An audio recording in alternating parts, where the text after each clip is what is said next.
Time now for your forewarned weather with Cedric Haynes.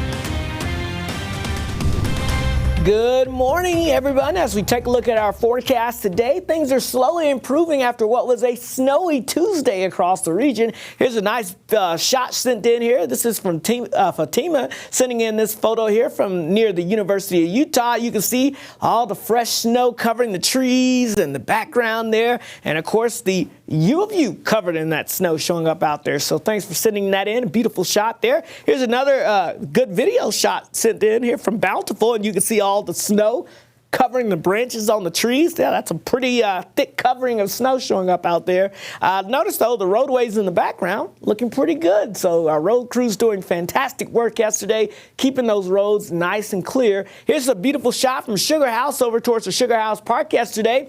A lot of folks outside enjoying this fresh snow cover, doing a little sledding in the park. Beautiful conditions. Really the first time this season we've had a good chance of being able to do this. So it was nice to see those sledders out there enjoying this fresh snow that we had and just enjoying the nice snow day that we had out there across a good portion of the area. Now, temperatures this morning starting off on a colder note than what we have been used to the past couple of mornings, down to 22 degrees in Logan, 27 in Ogden, 25 in Salt Lake City. It's 20 degrees in Heber, 26 in Price, 19 degrees in Cedar City. Milford sitting at 21 degrees, 23 in Blanding, and 34 degrees currently in the Lake Powell area. As we look at the weather map, high pressure, the big blue H, that's the weather story for us today as we are seeing things improving. Our storm system that brought us all the snow turning into a blizzard over towards Nebraska, Iowa, stretching back towards Kansas. But again, that's moving away from us thanks to high pressure that's building in. So we've got some improving conditions expected as we go throughout today. So high pressure, that's going to be the theme of the day as it continues to keep us in between storm systems and pretty quiet. Here comes our next storm system approaching the west coast, but by the time it gets here, it's just not going to have a ton of moisture to work with. But we could see an isolated snow shower or two pass by the northern third of Utah as we go into late tonight and into your Thursday. But again, notice there's just not a lot of moisture with it, and really we're talking maybe a few mountain snow showers, possibly a valley snow flurry or two as this makes its way through. But that's pretty much going to be about it as it makes its way on through the area. And by Thursday afternoon, we've got improving conditions once again building back in across the area.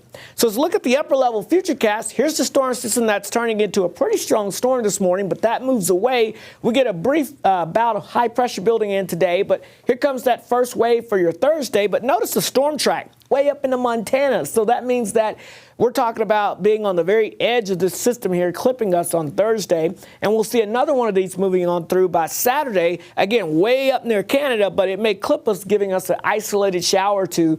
But for the most part, the big story here for the next couple of weeks is that high pressure, that big high pressure ridge, it's going to be building back in across the western half of the country. And that's going to mean some warmer and drier conditions overall compared to what we have been seeing. So as we look at the potential for above average temperatures as we head towards the last week of March, we're going to be talking about well above average temperatures are likely to be building in across the western half of the country now. And along with that, we're talking about some drier than average conditions expected across the area. So well above average temperatures, drier than average conditions means we're looking at some pretty nice weather, I think, as we get towards the end of March, heading into the beginning of April. But of course, between now and then, we're going to slowly be improving those conditions out there for you.